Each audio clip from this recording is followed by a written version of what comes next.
Friends, आप सभी का आपके अपने YouTube चैनल कॉमर्स गुरु में स्वागत है। यदि आप मेरे चैनल पर नए हैं तो प्लीज़ चैनल को सब्सक्राइब करें और कॉमर्स से रिलेटेड नोटिफिकेशन प्राप्त करते रहें, जिससे आपकी तैयारी चलती रहे। आज हम लोग बात करने वाले हैं अकाउंटेंसी विषय के एक मॉडल सेट की, जो जैक बोर्ड द्वारा वर्ष 2019 में तैयार किया गया था। तो जैसा कि हम सभी जानते हैं, जैक बोर्ड द्वारा जो है कि 8 मई 2022 को 11वीं क्लास का अकाउंटेंसी विषय का परीक्षा आयोजित है, जिसको देखते हुए आज मैं इस प्रश्न पत्र को सॉल्व कर रहा हूं, जिसको आप देख करके पढ़ करके आसानी से आप अपनी परीक्षा की तैयारी पूर्ण कर सकते हैं। तो चलिए चलते हैं और देखते हैं पहला क्वेश्चन। तो पहला क्वेश्चन है, who invented the double entry system of book keeping. पुस्तपालन की दोहरा लेखा प्रणाली का आविष्कार किसने किया। ठीक है, तो पुस्तपालन की जो दोहरा लेखा प्रणाली हम लोग जानते ही हैं, इसका आविष्कार किसने किया है, लुकास पैसियोली। बहुत ही महत्वपूर्ण यह प्रश्न है। तो दोहरा लेखा प्रणाली के जनक को हम किस रूप में जानते हैं, लुकास पैसियोली के रूप में। इनकी एक पुस्तक थी डी कंप्यूटिसेट स्क्रिप्चराइज, ठीक है, जो इटली के वेनिस नगर में प्रकाशित हुई थी। तो ये बहुत ही महत्वपूर्ण प्रश्न है, आप इसको जरूर याद रखेंगे। प्रश्न संख्या 2, which of the following is not a business transaction. ठीक है, निम्नलिखित में से कौन सा व्यापारिक लेन देन नहीं है। तो पूछ रहा है व्यापारिक लेन देन नहीं है। व्यापार के लिए फर्नीचर खरीदा, ये आपका व्यापारिक लेन देन है। कर्मचारियों को वेतन दिया, ये भी आपका व्यापारिक लेन देन है। फिर है पुत्र के स्कूल की फीस व्यापार के पैसे से दी। ठीक है, तो ये भी आपका व्यापारिक लेन देन है, ये आपका ड्राइंग हो जाएगा, पर्सनल आहरण है। और जो तीसरा वाला विकल्प है, वो तीसरा विकल्प है कि व्यक्तिगत बैंक खाते से पुत्र के स्कूल की फीस दी। ठीक है, तो ये व्यक्तिगत बैंक खाते से आप स्कूल के फीस को जमा कर रहे हैं, तो ये आपका व्यापारिक लेन देन के अंतर्गत नहीं आएगा। ठीक है, तो दूसरा का सी हो जाएगा, यानी paid sons fees from her personal bank account 10,000 rupees. तीसरा प्रश्न है, which is an intangible assets is the following. निम्नलिखित में से कौन सी अमूर्त संपत्ति है। तो जो अमूर्त संपत्ति है वो ख्याति भी है, ट्रेडमार्क भी है, पेटेंट भी है। तो इसमें क्या हो जाएगा, ऑल ऑफ दिस, यानी ये सभी जो है अमूर्त संपत्तियों के अंतर्गत आती हैं। क्वेश्चन नंबर 4 है, full name of GAAP is. तो इसका जो फुल नेम होगा, फुल फॉर्म हो जाएगा जनरली एक्सेप्टेड अकाउंटिंग प्रिंसिपल्स। ठीक है, गैप का पूरा नाम क्या होगा, सामान्यतः स्वीकृत लेखांकन सिद्धांत। पांचवा प्रश्न है, व्यवसाय अनिश्चित काल तक कार्य करता रहेगा, यह अवधारणा है। तो व्यवसाय अनिश्चित काल तक कार्य करता रहेगा, यह जो अवधारणा होती है, इसको हम लोग बोलते हैं चालू व्यवसाय संबंधी अवधारणा, going concern concept. Question number 6, accounting standard 6 is on. लेखांकन मानक 6 संबंधित है। तो जो लेखांकन मानक 6 है वो ह्रास लेखांकन है, डिप्रिसिएशन अकाउंटिंग। ठीक है। Question number 7, accounting standards are mandatory for. लेखांकन मानक किसके लिए अनिवार्य है। तो लेखांकन के जो मानक होते हैं वो कंपनीज के लिए अनिवार्य हैं। ठीक है, तो 7 का ए करेक्ट आंसर है। Question number 8, every business transaction effects at least dot dot dot accounts. ठीक है, तो प्रत्येक व्यवसायिक लेन देन कम से कम खातों को प्रभावित करती है। तो प्रत्येक जो लेन देन होते हैं व्यवसायिक लेन देन, वो कम से कम कितने खातों को प्रभावित करते हैं, 2। हम जानते ही हैं दोहरा लेखा प्रणाली में 2 पक्ष होते हैं, 2 खाते होते हैं। प्रत्येक सौदे का 2 पक्ष और 2 खातों पर प्रभाव पड़ता है। तो 8 का जो है बी सही है। नेक्स्ट क्वेश्चन है, जर्नल तैयार करते समय उसमें कितने खाने बनाए जाते हैं। ठीक है, तो हम लोग जानते हैं जर्नल जब हम बनाते हैं तो उसमें कुल 5 कॉलम होते हैं। पहला जो होता है डेट का होता है, डेट, फिर पार्टिकुलर होता है, ठीक है, फिर LF होता है, LF जिसको हम लोग लेज़र फोलियो बोलते हैं। फिर अमाउंट के 2 कॉलम होते हैं, यानी जो अमाउंट होता है, एक अमाउंट डेबिट होता है और एक अमाउंट जो होता है क्रेडिट होता है, अमाउंट क्रेडिट। तो इस प्रकार से कुल जो होते हैं कुल 5 कॉलम होते हैं। तो इसका जो सही उत्तर हो जाएगा वो हो जाएगा 5। तो जर्नल तैयार करते समय उसमें कितने खाते बनाए जाते हैं? तो ये 5। बहुत आसान प्रश्न है। Question number 10, cash account is, रोकड़ खाता है। तो जो रोकड़ खाता है वो है रियल अकाउंट यानी वास्तविक खाता है। ठीक है, ये वास्तविक खाते से संबंधित है कैश अकाउंट। यदि आपको इस प्रकार के प्रश्नों में कहीं कोई दिक्कत है तो मेरे द्वारा खातों से ही संबंधित एक वीडियो अपलोड किया गया है जिसको आप देख कर सकते हैं। उस वीडियो का लिंक मैं जो है डिस्क्रिप्शन बॉक्स में डाल दिया हूँ। आप उसको देख लेंगे तो खाते से संबंधित कोई भी प्रश्न आएगा आप उसको आसानी से बना सकते हैं कि कौन सा मद किस खाते से रिलेटेड है। ठीक है, चलते हैं अगले क्वेश्चन की तरफ। नेक्स्ट क्वेश्चन है जीएसटी स्टैंड फॉर। जीएसटी का अर्थ है, तो जो जीएसटी है वो क्या है? गुड्स एंड सर्विस टैक्स है, यानी बी वाला ऑप्शन जो सही है, गुड्स एंड सर्विस टैक्स, वस्तु एवं सेवा कर। ठीक है। Next question, the left hand side of an account is known as. खाता के बाएं पक्ष को कहा जाता है। तो जो खाते का बाएं पक्ष होता है उसको हम लोग डेबिट पक्ष या डेबिट साइड बोलते हैं। ठीक है, तो 12 का ए हो जाएगा। Question number 13, what is bank overdraft. Bank अधिविकर्ष क्या है? तो जो बैंक अधिविकर्ष है वो पर्सनल अकाउंट है। पर्सनल यहाँ नहीं छपा था, मिसप्रिंट था, तो इसको लिख दिया गया है। तो बैंक अधिविकर्ष खाता क्या है? व्यक्तिगत खाता। अभी इसके पहले ही मैंने बताया कि अगर आपको खाते से रिलेटेड कहीं कोई प्रॉब्लम है तो मेरे द्वारा एक वीडियो बनाया गया, उसको आप जरूर देखें। ठीक है, चलते हैं अगले प्रश्न की ओर। Question number 14, the transactions which are not recorded in the special subsidiary books are recorded in. वे लेन देन जो किसी भी विशेष सहायक बहियों में नहीं लिखे जाते हैं वे लिखे जाते हैं। तो जो लेन देन अन्य सहायक बहियों में नहीं लिखे जाते हैं उसको हम कहाँ पर लिखते हैं? आप जानते हैं, मुख्य रोजनामचा या जर्नल विशेष, जिसको हम लोग जर्नल प्रॉपर बोलते हैं। ठीक है, तो 14 का जो है सही आंसर है। Question number 15, A bank reconciliation statement is prepared by.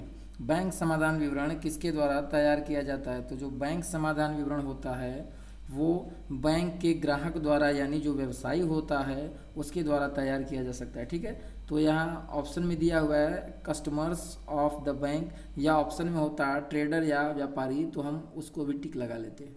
तो ये 15 का जो है ए सही है। नेक्स्ट क्वेश्चन है, a trial balance is a. तलपट है, तो तलपट क्या है? शेड्यूल ऑफ बैलेंस यानी शेषों की सूची। ठीक है, तलपट क्या है? तो तलपट को हम जानते हैं शेषों की ये सूची है। तलपट क्या है? शेषों की सूची, न कि ये खाता। ये खाता नहीं है, खातों की एक सूची है। Question number 17, if a transaction is totally omitted from the books it is called. अगर कोई लेन देन खतौनी करने के समय पूर्ण रूप से छूट जाए तो उसे कहते हैं। तो यदि हम खतौनी करते हैं और वो लेन देन पूर्णतया छूट जाता है तो उसे हम बोलते हैं लोप अशुद्धि या एरर्स ऑफ ओमिशन, या छूट जाने वाली अशुद्धियाँ। ये ऐसी अशुद्धियाँ होती हैं जो तलपट पर भी प्रभाव नहीं डालती हैं, यानी तलपट भी इफेक्टेड नहीं होता है और इन अशुद्धियों को खोजना बड़ा मुश्किल होता है। Question number 18, suspense account is prepared. उचंत खाता बनाया जाता है। तो उचंत खाता हम लोग जानते हैं जब तलपट का बैलेंस नहीं मिलता है, यानी दोनों डेबिट साइड और क्रेडिट साइड का बैलेंस जब मैच नहीं करता है तो उस डिफरेंस वाले अमाउंट को हम लोग एक खाता खोल करके उसमें लिख देते हैं, जिसको हम लोग सस्पेंस अकाउंट या उचंत खाता कहते हैं। तो ये जो बनाया जाता है ये तलपट के बाद बनाया जाता है, यानी आफ्टर ट्रायल बैलेंस। ठीक है, तो 18 का भी हो जाएगा। Question number 19, two methods of preparing a trial balance are. तलपट बनाने की दो विधियां हैं। तो तलपट बनाने की जो दो विधियां हैं वो है शेष विधि एवं योग विधि या जोड़ विधि, balance method and total method. तो ये जो तलपट बनाने की विधियां हैं इससे संबंधित भी मैंने वीडियो एक पोस्ट किया हुआ है। तो अगर आपको तलपट बनाने में कहीं कोई समस्या है या तलपट बनाने की कौन कौन सी विधियां हैं वो कैसे अप्लाई होती हैं तो उसको जानने के लिए भी मेरा एक वीडियो है जिसको आप आसानी से देख सकते हैं। उसको मैं डिस्क्रिप्शन बॉक्स में उसका लिंक शेयर कर दूंगा, आप आसानी से उसको देख सकते हैं। Question number 20, depreciation is a expense provision income none of this. तो हम लोग जानते हैं कि डिप्रिसिएशन क्या है? प्रोविज़न है। ठीक है, इसी को हिंदी में देख लेते हैं। ह्रास क्या है? ह्रास क्या है? ह्रास क्या है? एक प्रावधान है, न कि व्यय या आय। इनमें हमने इसको नहीं, इसको हम लोग प्रावधान मानते हैं। Next question, according to straight line method depreciation is charged on. सरल रेखा विधि से ह्रास की गणना की जाती है।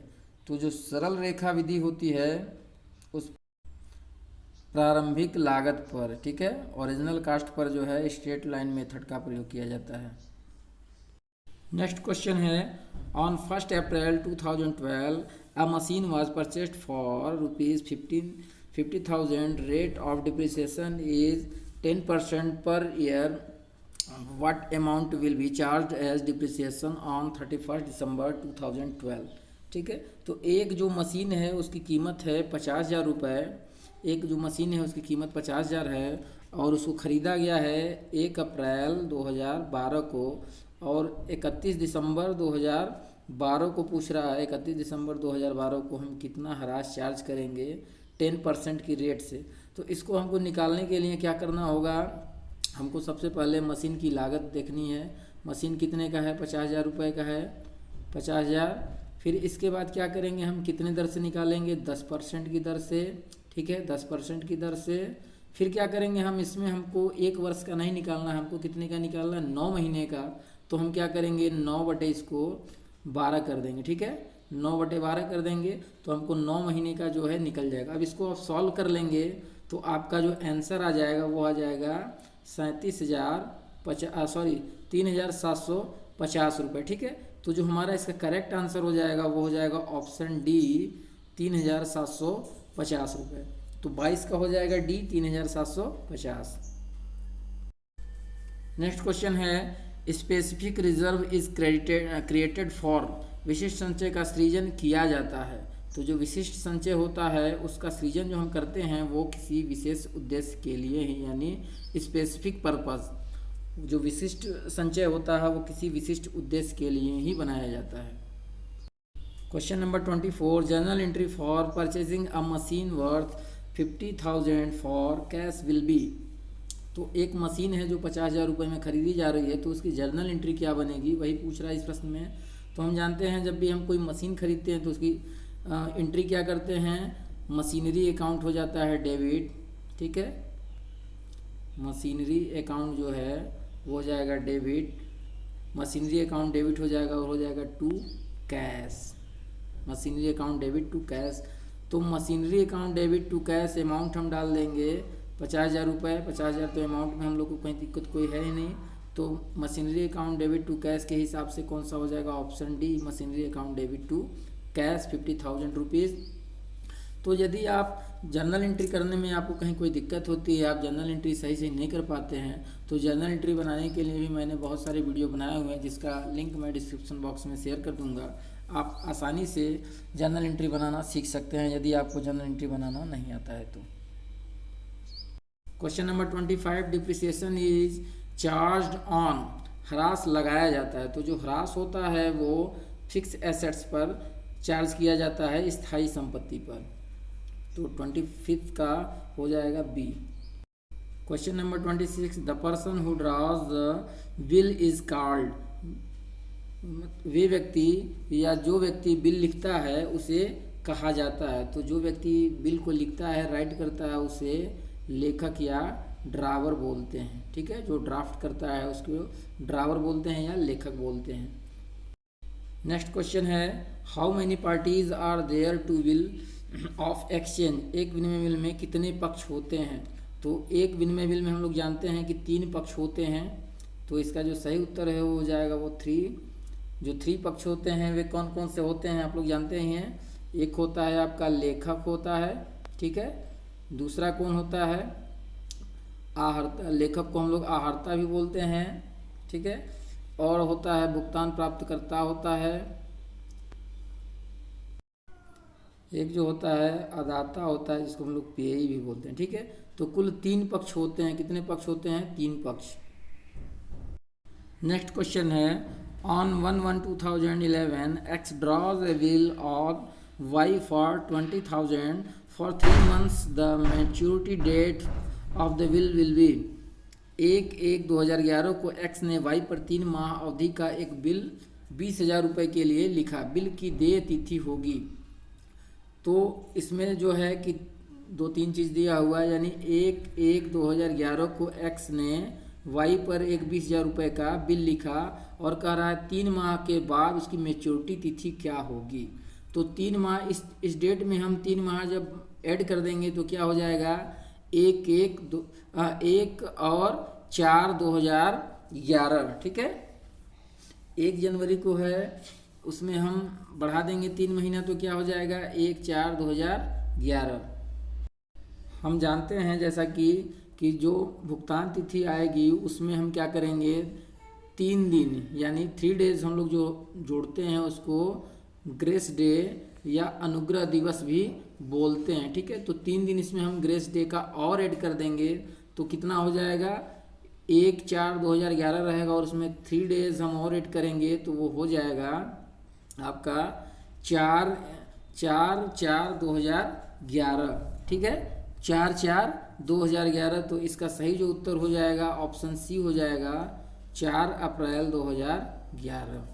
3 दिन हम अनुग्रह दिवस के जोड़ते हैं और मान लीजिए जिस दिन हमारा भुगतान तिथि है यानी 4/4/2011 और उस दिन कोई अकस्मात छुट्टी आ जाती है तो जो बिल का भुगतान होगा वो यानी नेक्स्ट डे यानी अगले दिन होगा। लेकिन यदि 4/4/2011 को पूर्व नियोजित कोई अगर अवकाश पड़ जाता है तो इसका भुगतान जो होगा पिछले तिथि को होगा यानी 3 अप्रैल 2011 को। ये बहुत ही महत्वपूर्ण चीज़ है, इसको आप याद रखेंगे, कई बार ये परीक्षाओं में पूछा गया है। क्वेश्चन नंबर 29 है, which of the following instruments is not a negotiable instruments, ठीक है। निम्न में से कौन सा विलेख विनिमय साध्य विलेख नहीं है।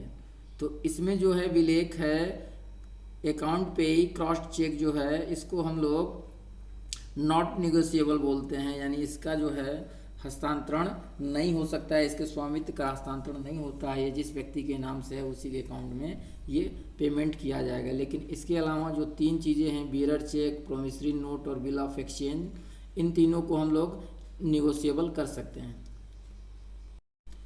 नेक्स्ट क्वेश्चन है, if A sells good to B then the bill be drawn by. यदि ए माल की बिक्री बी को करता है तो विपत्र लिखता है।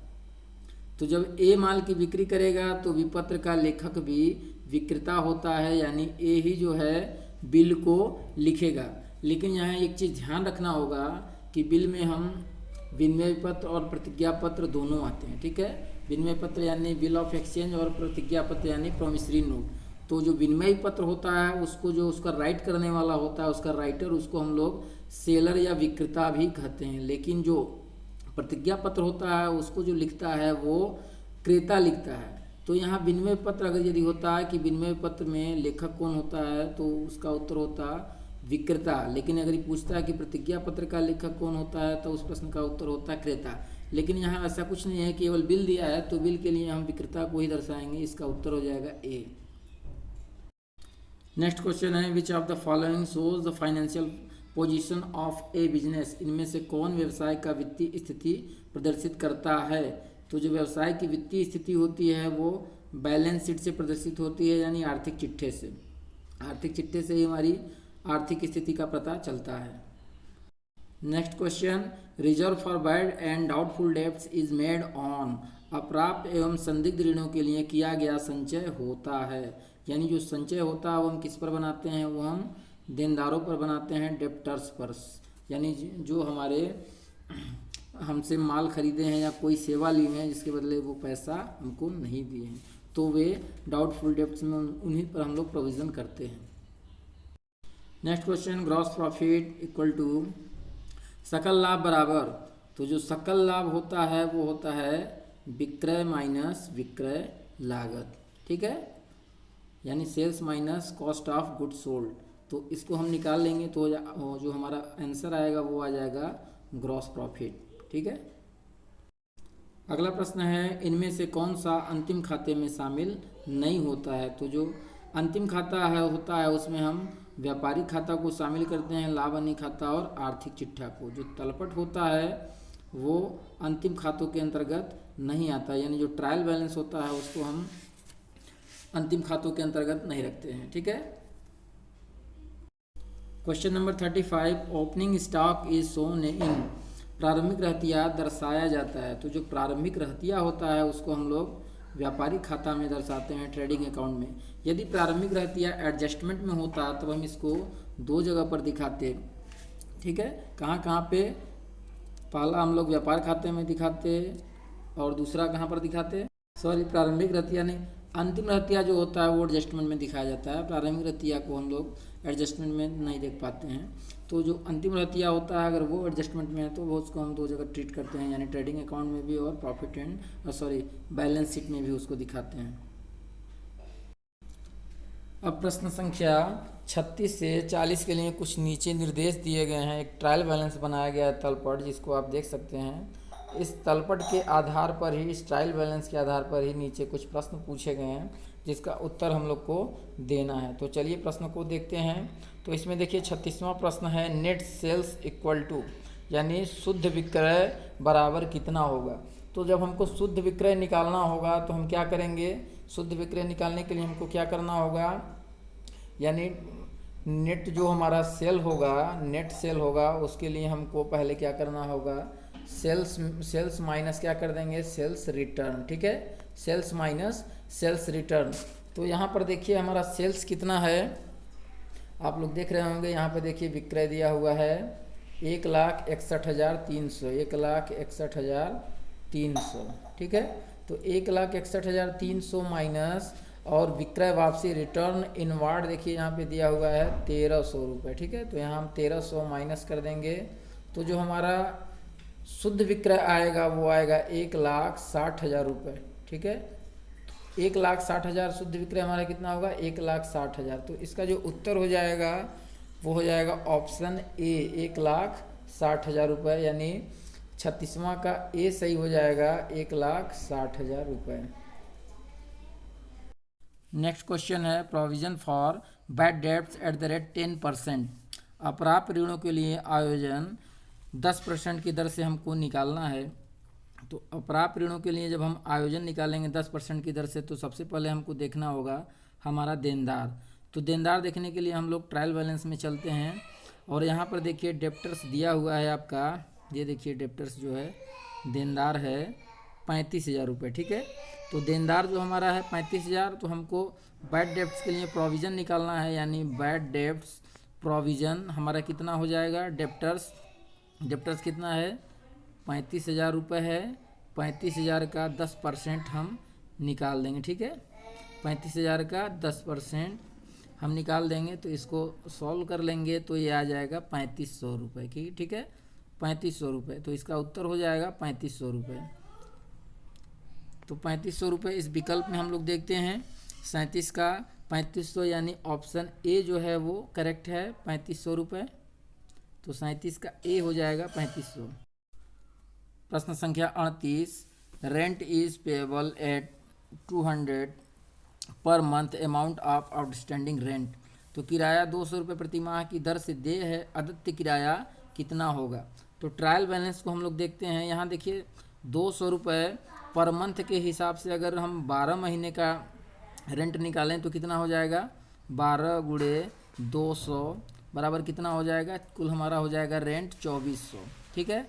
लेकिन जो हमारा ट्रायल बैलेंस है उसमें हमारा दिया हुआ है रेंट 1,750 रुपये, ठीक है। 1,750 रुपये हमारा ट्रायल बैलेंस में रेंट दिया है। तो हमको जो आउटस्टैंडिंग रेंट होगा उसको निकालने के लिए हम क्या करेंगे? वास्तविक किराया माइनस तलपट में जो है फिर उसको दिखा लेंगे।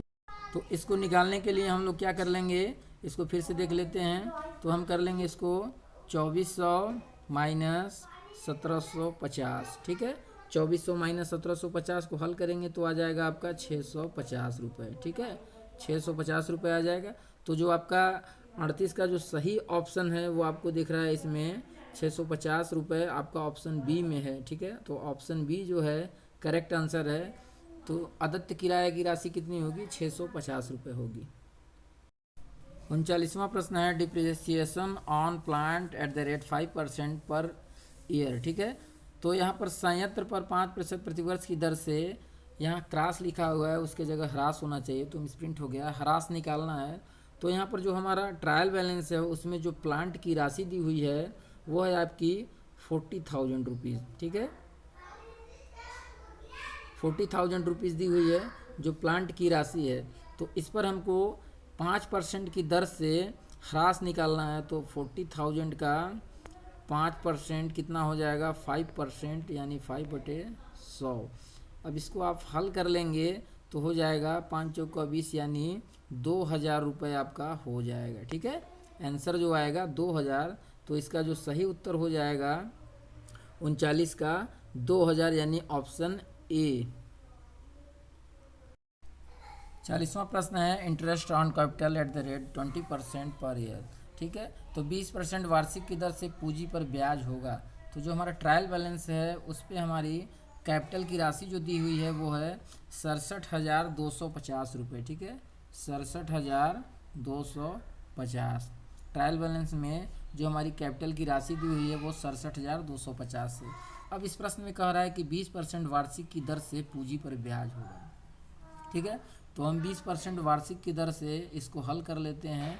20% वार्षिक की दर से जो पूंजी पर ब्याज हो जाएगा वो हो जाएगा आपका, कितना हो जाएगा, इसको हल कर लेंगे तो हमारा आ जाएगा 13,450 रुपये। ठीक है, 13,450।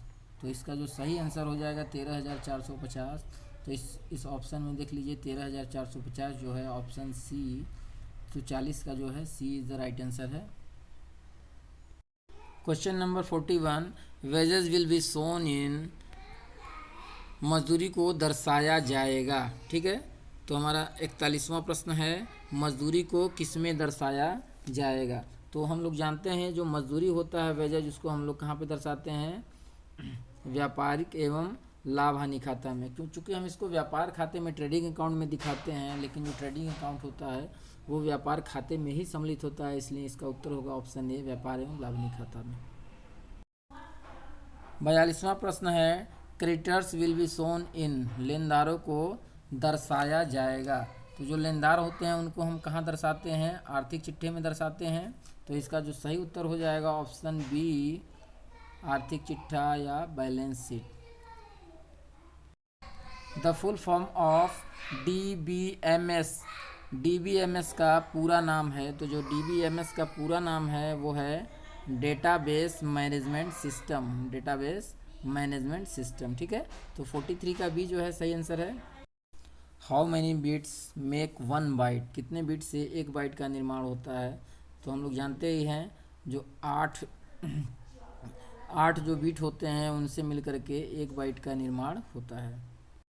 एडवांटेज ऑफ कंप्यूटराइज अकॉर्डिंग, कंप्यूटरीकृत लेखांकन पद्धति का लाभ है। तो जो कंप्यूटरीकृत लेखांकन पद्धति है उसका लाभ क्या है, उसमें शुद्धता होती है, एक्यूरेसी। ठीक है, इसमें शुद्धता होती है।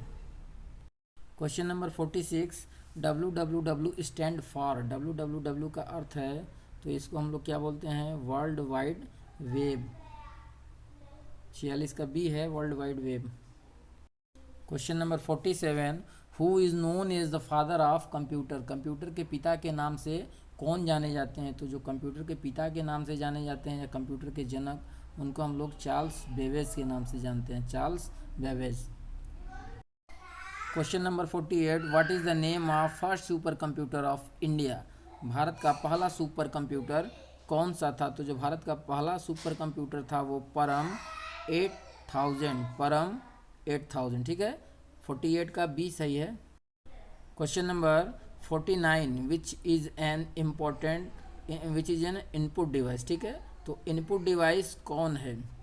तो जो प्रिंटर है वो आउटपुट डिवाइस है, फैक्स आउटपुट, और मॉनिटर जो है वो आउटपुट डिवाइस है। ठीक है, प्रिंटर, फैक्स, मॉनिटर ये सब आउटपुट डिवाइस हैं। जो बचा एक कीबोर्ड, ये इनपुट डिवाइस है और बहुत ही महत्वपूर्ण इनपुट डिवाइस है। तो 49 का सी सही है, कीबोर्ड। अगला प्रश्न देखने से पहले मैं आपको बता दूं कि अकाउंटिंग का जो जैक बोर्ड का मॉडल सेट 1 और मॉडल सेट 2 था, यानी मॉडल सेट 1 और मॉडल सेट 2, उसको मैंने अपने इसी कॉमर्स गुरु चैनल पर अपलोड किया हुआ है। यदि अभी तक आप लोगों ने उसको नहीं देखा है तो उसको ज़रूर देख लें, ताकि आपका परीक्षा की जो तैयारी है वो सुदृढ़ हो जाए। उसके बाद मैंने अकाउंटेंसी ही लेखा शास्त्र विषय के 20 के मॉडल सेट 1 को भी इसी साइट पर इसी चैनल पर अपलोड किया हुआ है, तो आप उसको भी देख लें। और ये जो है, जो आज का प्रश्न पत्र है, ये 2019 का मॉडल सेट 1 है। तो आप अगर इन चारों मॉडल सेटों को पढ़ लेते हैं तो मेरी गारंटी है आपको, आप 11वीं के परीक्षा में अच्छे नंबरों से पास हो सकते हैं, आपके अच्छे प्राप्तांक आ सकते हैं। ठीक है, तो यदि आपको ये वीडियो अच्छी लगी हो तो आप ऐसे ही और वीडियो प्राप्त करना चाहते हैं तो प्लीज़ मेरे चैनल कॉमर्स गुरु को लाइक, शेयर और सब्सक्राइब करें।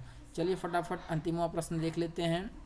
CPU स्टैंड फॉर, CPU का अर्थ है, तो जो CPU का पूरा नाम है वो क्या है? Central processing unit. तो सी वाला आंसर जो है वो सही है, सेंट्रल प्रोसेसिंग यूनिट। तो वीडियो देखने के लिए आप सभी का बहुत बहुत धन्यवाद।